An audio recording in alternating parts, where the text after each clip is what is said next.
ಸಾಧನೆ ಅನ್ನುವಂಥದ್ದು. ಶಾಲೆ ಇರ್ಬೋದು, ನಾವು ಕಲ್ತಿರ್ತಕ್ಕಂಥ ಊರು ಇರ್ಬೋದು, ಹೌದಾ, ಎಲ್ರಿಗೂ ಕೂಡ ಕೀರ್ತಿ ತರುವಂಥದ್ದು. ಸೊ ಈ ಹಿನ್ನೆಲೆ ಒಳಗ ನಾವು ಹೋಗ್ತಾ ಹೋಗ್ತಾ ಬಹಳಷ್ಟು ಪ್ರಾಚೀನ ಕಾಲದೊಳಗನ ನೋಡ್ರಿ ಸ್ವಾಮಿ ವಿವೇಕಾನಂದರನ್ನ ನಾವು ನೋಡ್ತೀವಿ. ಸಾಕಷ್ಟು ಸ್ವಾಮಿ ವಿವೇಕಾನಂದರ ಪುಸ್ತಕಗಳನ್ನ ನಾವು ನೋಡ್ತೀವಿ. ರಾಮಕೃಷ್ಣ ಪರಮಹಂಸರನ್ನ ನಾವು ನೋಡ್ತೀವಿ. ಶಿವಾಜಿ ಮಹಾರಾಜರನ್ನ ನಾವು ನೋಡ್ತೀವಿ. ಅವ್ರಿಗೆಲ್ಲ ಪ್ರೇರಣೆ ಯಾರು ಅಂತಂದ್ರೆ ಅವ್ರು. ಹಿಂಗಾಗಿ ಇವತ್ತೇನಂತಂದ್ರೆ ಪ್ರಾಚೀನ ಕಾಲಕ್ಕೆ ಹೋದಾಗನು ಕೂಡ ಇದ್ರ ಜೊತೆಗೆ ನಾವು ಆಧ್ಯಾತ್ಮಿಕವಾಗಿ ಶಿವಾಜಿಯವರ ತಾಯಿಯನ್ನ ನೋಡಿದ್ರೆ, ಸ್ವಾಮಿ ವಿವೇಕಾನಂದ ತಾಯಿಯನ್ನ ನೋಡೋದ್ರ ಜೊತೆಗೆ ಸಾಮಾಜಿಕವಾಗಿ ಸ್ವತಂತ್ರತೆ ಕಹಳೆಯನ್ನ ಊದಿರ್ತಕ್ಕಂಥವ್ರು. ಅದಕ್ಕೆ ನಮಗೆ ಎಲ್ಲೆಲ್ಲ ಹೋದಲ್ಲಿ ಏನಂತಾರಂದ್ರ ಕಿತ್ತೂರು ಚೆನ್ನಮ್ಮ ಅಂತಾರ, ಹೌದಾ. ಈಗೆಲ್ಲ ನಾವೆಲ್ಲ ಏನ್ ಮಾಡಾಕತ್ತೀವಿ ಅಂತಂದ್ರ ಏನೋ ಒಂದಿಷ್ಟು ಆದ ಕೂಡಲೇ ನಾವು ಅಳ್ಕೊಂತ ಕುಂಡ್ರುದು, ಮನೆಗಿಂತ ಹೊರಗೆ ಬರಂಗಿಲ್ಲ, ಇಂಥವೆಲ್ಲ. ಇದೆಲ್ಲವನ್ನು ನಾವು ಏನ್ ಮಾಡ್ಬೇಕಾಗಿತ್ತಂದ್ರೆ ಇವತ್ತು ಮೆಟ್ಟಿ ನಿಲ್ಲುವಂತ ಒಂದು ಕೆಲಸವನ್ನ ಮಾಡ್ಬೇಕಾಗಿತ್ತು. ಆ ಮೆಟ್ಟಿ ನಿಲ್ಲಲಿಕ್ಕೆ ಸಾಕಷ್ಟು ಅವಕಾಶಗಳ ಇವತ್ತದಾವ. ಶೈಕ್ಷಣಿಕವಾಗಿ ತಗೊಳ್ರಿ, ಸಾಮಾಜಿಕವಾಗಿ ತಗೊಳ್ರಿ, ರಾಜಕೀಯವಾಗಿ ತಗೊಳ್ರಿ, ಆರ್ಥಿಕವಾಗಿ ತಗೊಳ್ರಿ. ಬಹುಶಃ ಎಷ್ಟೋ ಆರ್ಥಿಕ ತಜ್ಞರು ಅದರ, ಬಿಲಿಯನರ್ಸ್ ಅದರ, ಹೌದಾ, ಎಷ್ಟೋ ದೊಡ್ಡ ದೊಡ್ಡ ಕಂಪ್ನಿಗಳನ್ನ ನಡೆಸ್ತಕ್ಕಂಥ ಸಿಇಒಸ್ಗಳ ಅದರ. ಸೊ ಅನೇಕರನ್ನ ನಾವು ನೋಡ್ತಾ ಇದ್ದೀವಿ.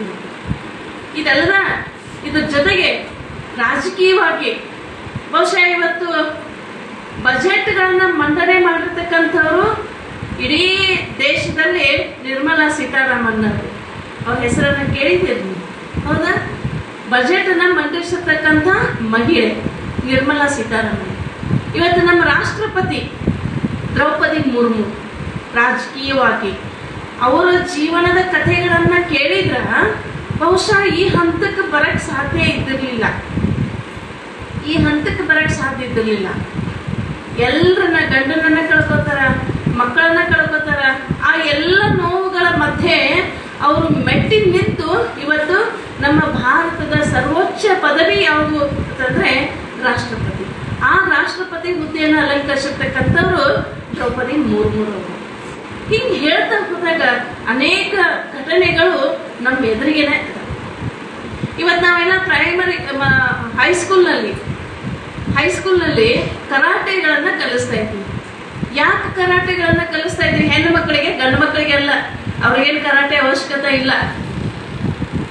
ಹೆಣ್ಣು ಮಕ್ಕಳಿಗೆ ಯಾಕೆ ಕರಾಟೆಯನ್ನು ಕಲಿಸ್ತಾ ಇದ್ದೀವಿ? ನಾವು ನಮ್ಮ ಸುರಕ್ಷತೆಯನ್ನು ನಾವು ಕಾಪಾಡಿಕೊಳ್ಬೇಕು. ಯಾರ ಮೇಲೆ ಅವಲಂಬಿತ ಆಗೋದು ಬೇಡ. ನಾವು ಸ್ವಾವಲಂಬಿಯಾಗಿ ಬದುಕಬೇಕು. ಅದಕ್ಕಾಗಿ ಆ ಕರಾಟೆ ಅಂತಕ್ಕಂಥದ್ದನ್ನ ಇವತ್ತು ನಾವು ನಮ್ಮ ಹೆಣ್ಮಕ್ಳಿಗೆ ನಾವು ಕಲಿಸ್ತಾ ಇರುವಂಥದ್ದು.